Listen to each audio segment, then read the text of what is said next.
analizar a detalle este tema, nos da mucho gusto saludar aquí en el estudio de Bitácora Política María Morera, presidenta de Causa en Común. María, muchas gracias. Gracias, Héctor, por la invitación. Gracias por aceptarla y bueno, pues qué mejor tenerte aquí en el estudio para platicar de bote pronto. Pues de entrada, ¿cómo queda esta ley? Y sobre todo, que nos puedas identificar las inconformidades de muchas organizaciones por las cuales estaban en contra. Bueno, seguimos estando en contra. Sí.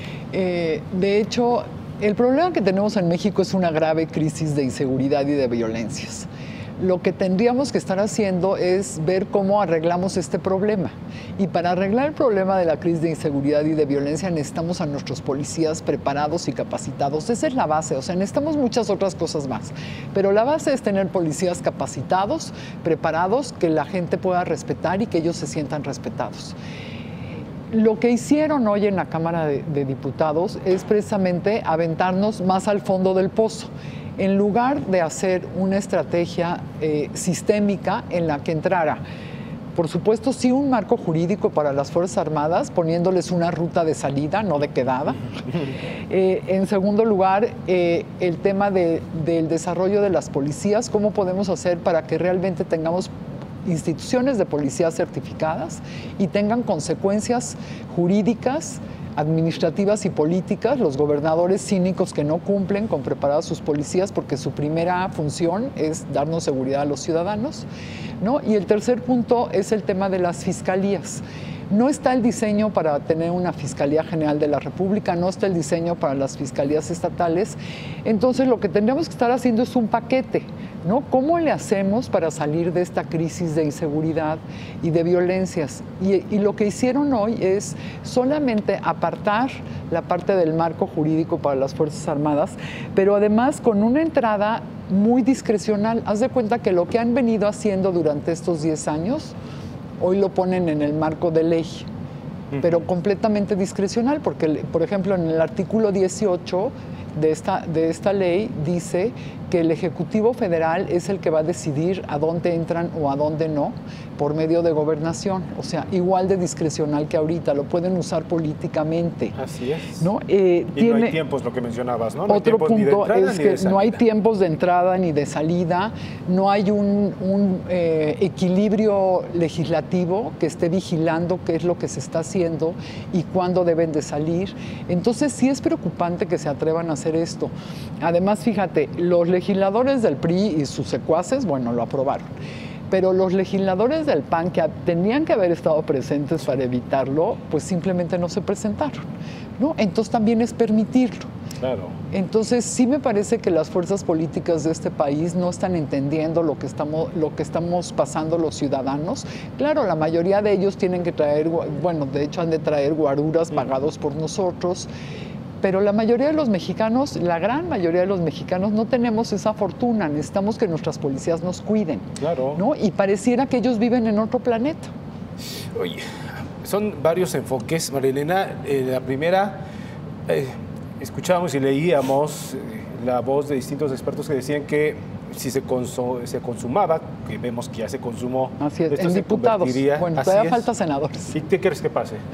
Que la van a pasar. Que la van a pasar. Bueno. ¿No? Y entonces nos iríamos al Poder Judicial a buscar una acción de inconstitucionalidad. Esa sería la ruta. Esa sería la ruta que tenemos. De las organizaciones civiles de las organizadas. Organizaciones civiles. Como la tuya. Ajá. ¿Qué posibilidades hay de que tengan esa apertura y determinen a favor?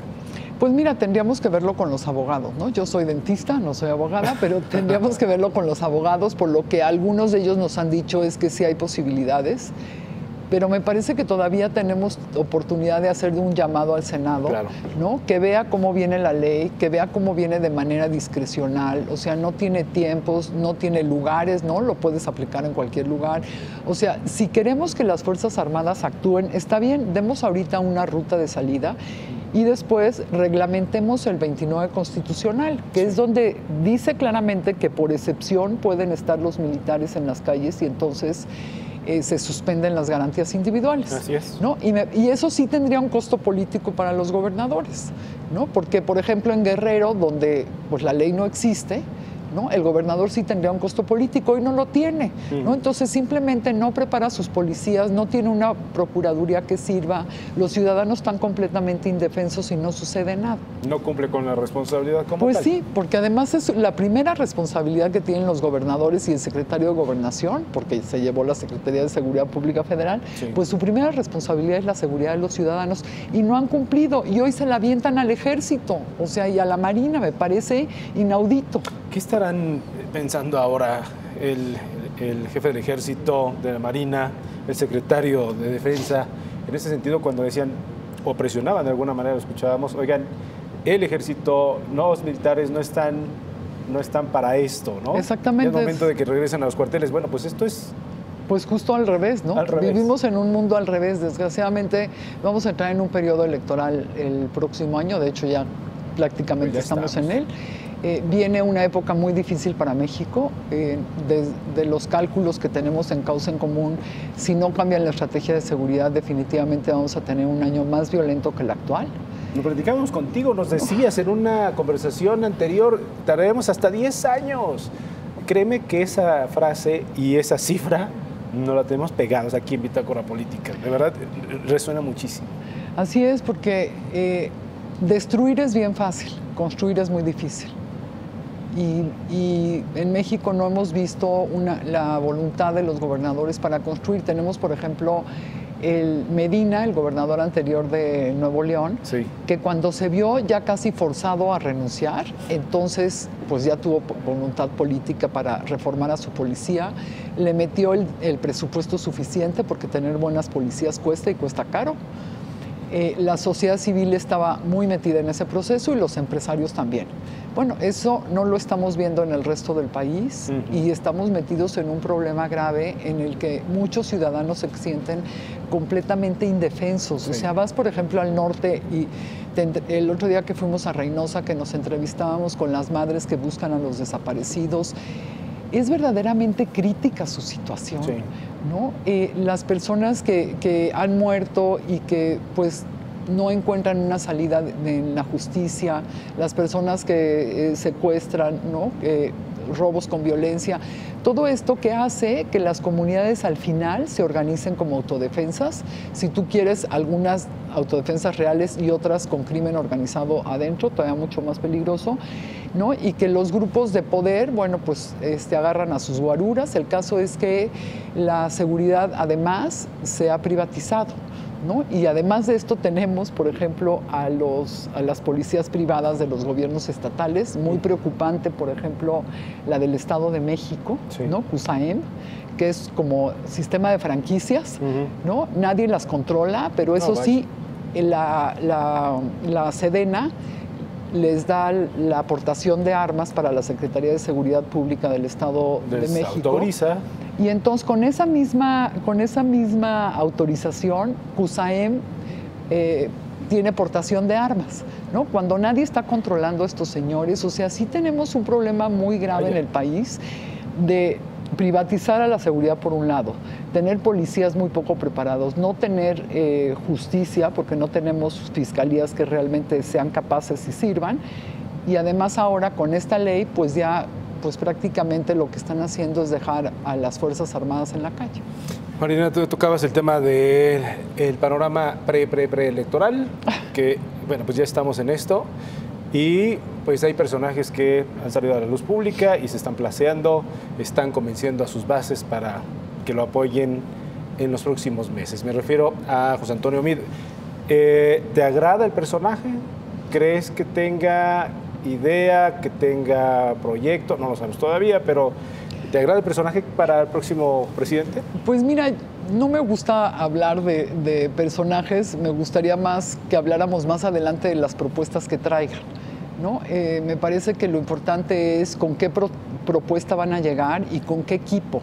Yo no creo que los presidentes deban de saber de todo. Así es. ¿No? Pero lo que sí tienen que tener como cualidad es un gran liderazgo en su equipo y poderse rodear de los mejores. Y esto no es fácil porque muchas veces los que llegan a ser líderes no consideran que tengan que tener gente que sepa mucho más que ellos, ¿no? Bueno. Y me parece que así debe de ser, porque no van a saber de todo, simplemente saber organizar tu gabinete y hacer que la gente cumpla con la función que le corresponde, y si no están cumpliendo, pues córrelos, ¿no?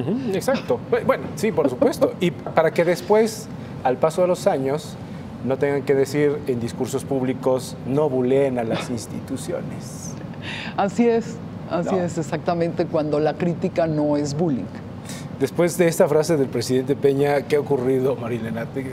En tu soledad, en tus pensamientos, ¿no llegó el momento de decir, creo que me arrepiento de haber dicho eso, no lo había de haber dicho eso? Porque causó muchísimo revuelo. Mira, lo que sucede es que yo no me sentí aludida. ¿No te sentiste aludida? De hecho, el presidente todavía me dijo, no te estoy regañando. O algo Sí, lo dijo. ¿no?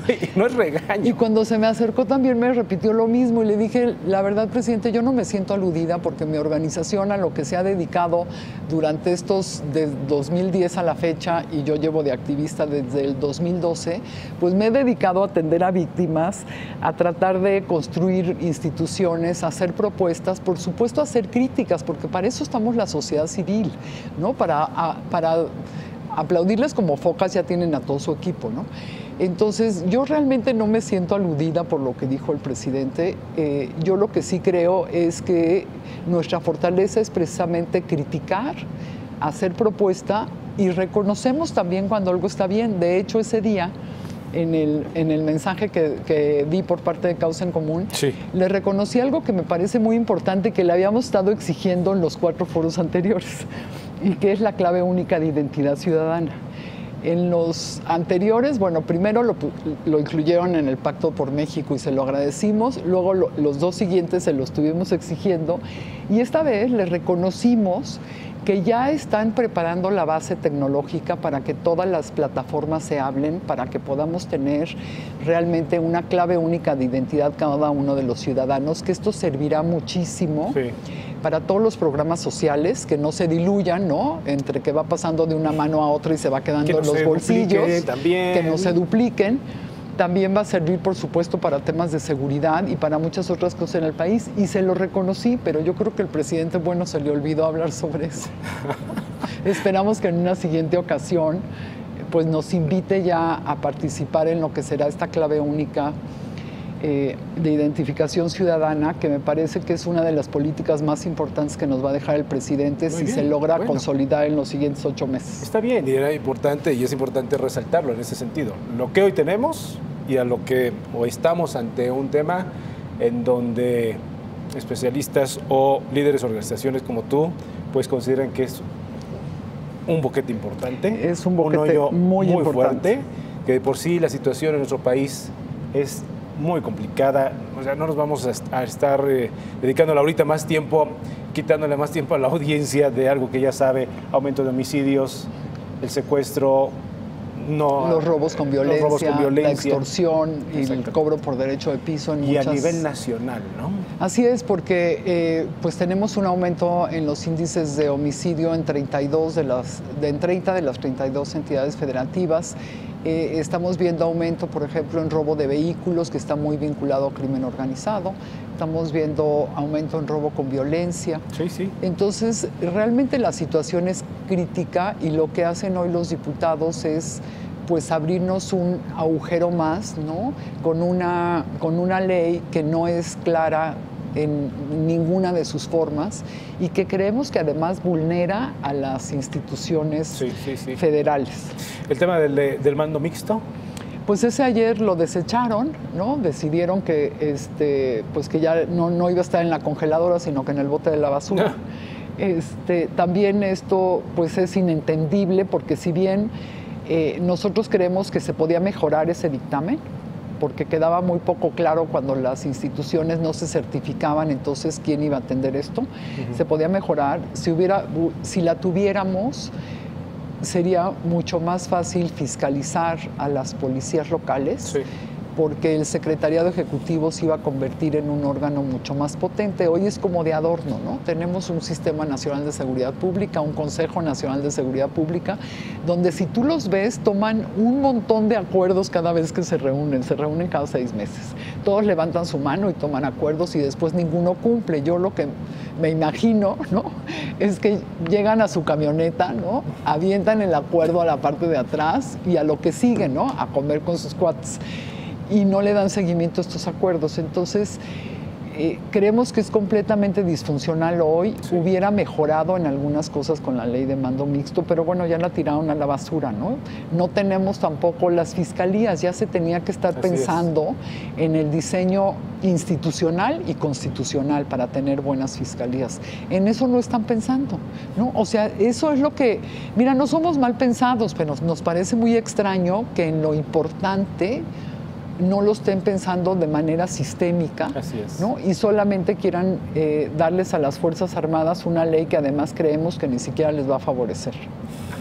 Marilena, como siempre, muchísimas gracias. No, pues gracias por tu disposición, y seguiremos platicando y seguiremos revisando estos pendientes que nos interesa a todos y que les impacta a todos los sectores de nuestro país. Así es, nos impacta a todos los ciudadanos, y creo que también no hemos sabido expresar verdaderamente la gravedad de que se apruebe esta ley, ¿no? Y muchos ciudadanos pues piensan, pues si son mejores los soldados, que se queden los soldados en la calle. No están hechos para eso. Así es. ¿No? En un Estado democrático los soldados no están en tareas de seguridad pública. No, por supuesto que no. No es una sociedad militarizada, ¿no? Exactamente. Este es el tema. Hay que entenderlo de esa manera. No somos una sociedad militarizada. Y hay autoridades que no están cumpliendo con lo que les toca, desde las municipales y estatales. Y así podemos reiterarlo. Pero regresamos al mismo punto. Marilena, muchísimas gracias. Muchas gracias a ti. Hasta la próxima. Y no solamente las municipales y las estatales, tampoco las federales. Ya ese es otro capítulo. Gracias, Marilena. Vamos a una